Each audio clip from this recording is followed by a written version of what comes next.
Hello বন্ধুরা, আসসালামু আলাইকুম and welcome to my channel. আশা করি আপনারা সবাই ভালো আছেন এবং আলহামদুলিল্লাহ আমিও ভালো আছি। তো চলে আসলাম আরেকটা খুব মজাদার, খুব ইজি একটা বিফ বিরিয়ানির রেসিপি নিয়ে। রেসিপিটি অবশ্যই আমার আম্মুর। অনেস্টলি বিরিয়ানিটি যেমন টেস্টি ছিল, রেসিপিটা তেমন ইজি। তো চলুন তাহলে বিরিয়ানি রান্না শুরু করা যাক।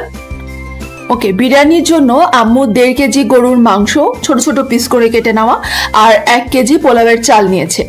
আর এই বিরিয়ানির মাংসটা মেরিনেট করে রাখার জন্য 1 চা চামচ আদা বাটা, রসুন বাটা, জিরা, ধনিয়া, শুকনা মরিচ, তারপরে হচ্ছে বেরেস্তা করে রাখা পেঁয়াজ, লেবুর রস সবকিছু দিয়ে ভালোভাবে মেরিনেট করে আধা ঘন্টার মতো রেখে দিলেই হবে। আপনার হাতে যদি আরো কম সময় থাকে আপনি আরো কমও রাখতে পারেন, তবে আম্মু হাফ অ্যান আওয়ার রেখেছে।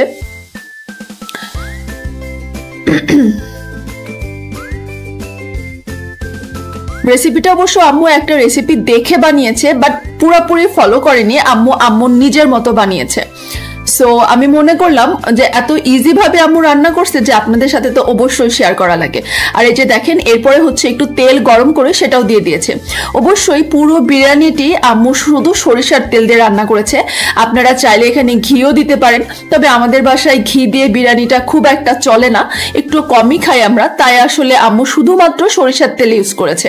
আপনারা চাইলে সয়াবিন তেল ইউজ করতে পারেন, আর ঘি তো পারেনি, তবে আমার মতে সরিষার তেল দিয়ে টেস্টি বেশি হয়। আর আম্মু একটু দইও মিক্স করেছে মেরিনেশনে। দই দিলে কিন্তু টেস্টটা আরো অনেক গুণ বেড়ে যায়। যারা রান্না করেন তারা তো জানেনই, মানে যারা রেগুলার রান্না করেন, যে এই মেরিনেশনের মধ্যে দইটা মিক্স করা হয়। আচ্ছা, এখন তাহলে বিরিয়ানির মশলাটা বানিয়ে নেওয়া যাক।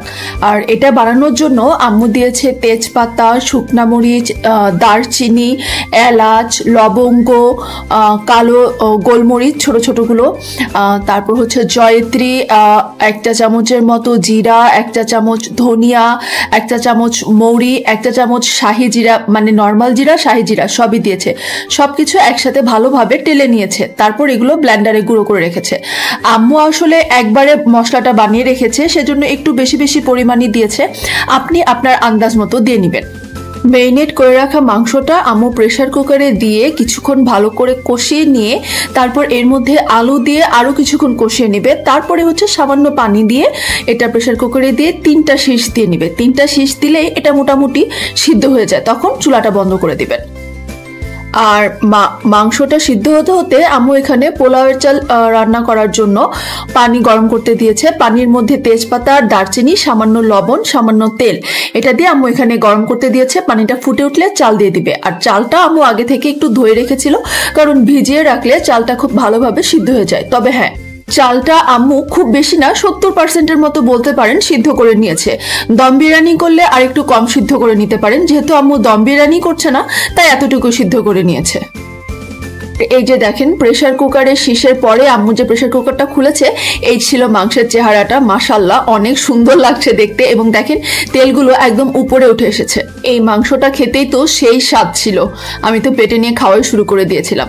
আর এরপর হচ্ছে একটা বড় কড়াইয়ে আম্মু মাংস আর চাল একসাথে মিক্স করে নিয়েছে। অবশ্যই চাল সিদ্ধ হয়ে গেলে আপনার পানিটা ভালো করে ঝরিয়ে নেবেন, এবং চাইলে চালের মধ্যে একটু তেল ছিটিয়ে নেবেন, তাহলে একসাথে লেগে যাবে না, যেমন আমরা নুডলস রান্নার ক্ষেত্রে করে থাকি। আর বাস, এরপর মাংসের মধ্যে চাল দিয়ে সবকিছু একসাথে ভালোভাবে মিক্স করে নাড়তে নাড়তে দেখা যাবে, কারণ পানিটা তো অনেকটা শুকিয়ে যাবে, তো চালটা যতটুকু আপনার সিদ্ধ হয়নি ততটুকু ভালো মতো সিদ্ধ হয়ে যাবে। সো আপনার বিরিয়ানিটা একদম পারফেক্ট হয়ে যাবে, না বেশি নরম না একদম শক্ত, খুব সুন্দরভাবে হয়ে যাবে। বাস এভাবেই মাংস আর সেদ্ধ করা চালগুলো নাড়তে নাড়তে আম্মুর বিরিয়ানি কিন্তু তৈরি হয়ে যাচ্ছে। এভাবে রান্না করতে থাকলে চালটা না বেশি শক্ত হয়ে যাবে না বেশি নরম থাকবে, খুব পারফেক্ট একটা বিরিয়ানি হয়ে যাবে। কি, বিরিয়ানির রেসিপিটা খুবই সহজ না? খুবই সহজ একটা রেসিপি। আম্মু রান্না করার পর তো আমার মনে হচ্ছিল আমি যে এসব রান্না বান্না এত পারি না, আমি তো এটা রান্না করতে পারবো। সো আপনারা কিন্তু বাসায় অবশ্যই রেসিপিটা ট্রাই করে থাকবেন যদি আজকের রেসিপিটা ভালো লেগে থাকে। আর যদি রেসিপিটা ভালো লেগে থাকে তাহলে তো বরাবরের মতোই একটা লাইক দিতে ভুলবেন না। আর যারা এখনো আমার চ্যানেলটি সাবস্ক্রাইব করেননি, প্লিজ আজকে আমার চ্যানেলটি সাবস্ক্রাইব করে আমার সাথেই থাকবেন। আমার পরিবারের জন্য দোয়া করবেন, নিজের পরিবারের খেয়াল রাখবেন। আর হ্যাঁ, বিরিয়ানিটি বাসায় ট্রাই করলে কেমন হলো সেটা আমাকে কমেন্টে জানাতে কিন্তু ভুলবেন না। তো আজকের মতো এখানেই বিদায় নিচ্ছি। আল্লাহ হাফেজ।